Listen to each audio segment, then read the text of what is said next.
মুহূর্ত কিছুক্ষণ 5 মিনিটে কেউ যদি এতেকাফের নিয়ত করে নেয় তাও হইতে পারে। মসজিদে গেল এতেকাফের নিয়ত, তাহলে তো ডেলি এতেকাফ হইতে পারে, কারণ নিয়ত করলেই হলো। কিন্তু এটা শুধু ইজতিহাদি ফতোয়া। এই এতেকাফের ওপর এজমা রয়েছে, মানে শরীয়তে আছে এতেকাফ, সেটা ইখতিলাফ ফরজে কিফায়া অথবা সুন্নাতে মুআক্কাদা, কিন্তু সুন্নাতে মুআক্কাদা ঠিক, কিন্তু এতেকাফ আছে ইসলামে। এবং নবী বলছেন আল এতেকাফ সুন্নাতুন বিল ইজমা, সর্বসম্মতিক্রমে এতেকাফ হচ্ছে সুন্নাত। ওয়ালা ইয়াজিবু ইল্লা বিন নাযরি বিল ইজমা, একমাত্র মানত করলে শুধু এতেকাফ কি হবে? ফরজ, কারণ মানত পুরা করা ফরজ। জি, এতেকাফের সময় সুন্নত হচ্ছে রমজানে, আর অন্য সময় মুস্তাহাব। জি, আর বিশেষ করে রমজানের শেষ দশকে হচ্ছে সুন্নাতে মুআক্কাদা। রমজানের শেষ 10 দিনে হচ্ছে সুন্নাতে মুআক্কাদা, আর রমজানে যদি কেউ করে তো বলবো সুন্নাত, কারণ নবী সাল্লাল্লাহু আলাইহি ওয়াসাল্লাম মাঝের দশকেও ইতিকাফ করেছেন। জি, ইতিকাফের সর্বনিম্ন সময় কে বলতে পারেন?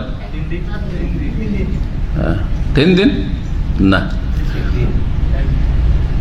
কেউ বলেছেন যে কমপক্ষে 1 দিন হইতে হবে। হ্যাঁ, কি বলছেন? 1 দিন হইতে হবে, তাহলে দিন হইতেই হবে। কারা বলছে দিন হইতে হবে? যারা বলছে যে ইতিকাফের জন্য সিয়াম রোজা শর্ত, না দিন না হলে তো আর রাতে তো রোজা রাখা যাবে না, তাই না?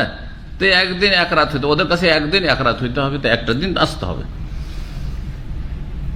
কিন্তু সঠিক মত হচ্ছে যে ইতিকাফ 1 দিনও হইতে পারে, 1 রাতও হইতে পারে। সর্বনিম্ন ইতিকাফ 1 দিনও হইতে পারে, 1 রাতও হইতে পারে। কারণ ওমর রাদিয়াল্লাহু জাহিলিয়াতের জামানায়, ইসলামের পূর্বে মানত করেছিলেন যে তিনি কি করবেন? মসজিদে হারামে একটি রাত ইতিকাফ করবেন। তাহলে রাত্রে তো আর রোজা রাখা যায় না, সুতরাং ইতিকাফের জন্য রোজাও শর্ত নাই, আর ইতিকাফের জন্য 24 ঘন্টা হওয়া শর্ত নেই, একটি রাতও হতে পারে। সেটা 1 রাত অথবা 1 দিনও হইতে 12 ঘন্টা হইতে পারে। এটা একদল ওলামাদের মত, কিন্তু অধিকাংশ ওলামা বলছেন যে কয়েক ঘন্টা বা কিছু মুহূর্তের জন্য ইতিকাফ হইতে পারে। এটা হচ্ছে কিন্তু অধিকাংশ ওলামাদের ফতোয়া, তারপরও এটি শক্তিশালী নয়। আর এই ফতোয়ার ভিত্তিতে অনেক আরব ভাইয়েরা আমি দেখেছি, তারা যখন মসজিদে হারামে প্রবেশ করে, আমরা যেহেতু মক্কা মদিনায় লেখাপড়া করেছি, আমাদের সাথী বন্ধুরা অনেকে 2-3 ঘন্টার জন্য হারামে ঢুকলেন, আসর পড়ে ঢুকলে এশা পড়ে বের হবো, ইতিকাফের নিয়ত করিলেন। ফজর পড়তে গেল, বলছে ইশরাক পড়ে বেরোবো, তো ইতিকাফের নিয়ত করে নিল। তো এই আমলটা এখানে আছে, এই ফিকহি মাসলার ভিত্তিতে তাদের কাছে।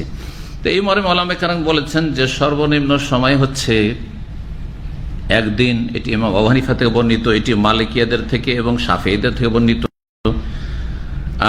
আর একটি মত হচ্ছে অধিকাংশ ওলামাদের যে আকাল্লু মুদ্দাতিল লাহজা, 1 মুহূর্ত কিছুক্ষণ। 5 মিনিটে কেউ যদি ইতিকাফের নিয়ত করে নেয় তাও হইতে পারে। মসজিদে গেল ইতিকাফের নিয়ত, তাহলে তো ডেলি ইতিকাফ হইতে পারে, কারণ নিয়ত করলেই হলো। কিন্তু এটা শুধু ইজতিহাদি ফতোয়া। নবী সাল্লাল্লাহু আলাইহি ওয়াসাল্লাম সাহাবায়ে কেরাম এমনটা করেননি। যদি এমনটাই হয়তো ইতিকাফ করা যেত 1-1 ঘন্টার জন্য, 10 মিনিটের জন্য, তো সাহাবীরা করতেন এরকম, আর এটা আমাদের কাছে বর্ণনায় আসতো। সুতরাং যদিও অধিকাংশ ওলামা বলুক, কিন্তু তারপরে সেটা দলিলের দিক থেকে আমাদের কাছে শক্তিশালী নয়।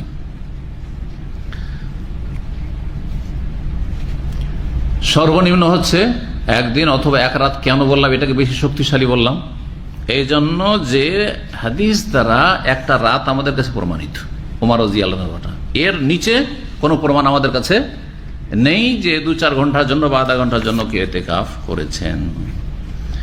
এখন ইতিকাফ করার জন্য বাকি আরো যে মাসলা মাসাইলগুলো রয়েছে পরের জন্য রাখি, একটু হাদিসের দিকে এগিয়ে যাই, না হলে সময় আমাদের পুরো ওতে লেগে যাবে। আসল হচ্ছে সহিহ বুখারীর হাদিসগুলি শেষ করা, তবে সবগুলি মাসলা বলবো ইনশাআল্লাহ।